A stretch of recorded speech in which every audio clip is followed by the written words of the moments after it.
ICC world cup 2023 के लिए Pakistan cricket board की सिलेक्शन कमेटी ने 15 रुकनी स्क्वाड का ऐलान किया तो सीनियर प्लेयर सिलेक्शन कमेटी पर बरस पड़े। शुएब अख्तर कहते हैं कि सिलेक्शन कमेटी एवरेज बंदा, अकल ही नहीं है कि किसको सेलेक्ट करना है, किसको लेकर जाना है, बस बैठे हैं रोटी खा रहे हैं, कोई प्लानिंग नहीं है। मुझे तो समझ नहीं आ रही कि ये लोग क्या कर रहे हैं और आप क्या हमसे एक्सपेक्ट करते हैं कि हम आपको बैक करेंगे।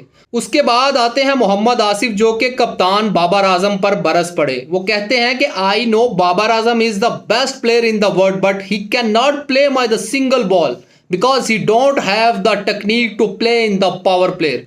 उसके बाद हफीज रमीज राजा, सिलेक्शन कमेटी, अमाद और मोहम्मद आमिर को टीम में क्यों नहीं शामिल किया गया। वर्ल्ड कप के बाद हर टीम के पास 4 साल का टाइम होता है, तो तब हमारे सीनियर प्लेयर राय क्यों नहीं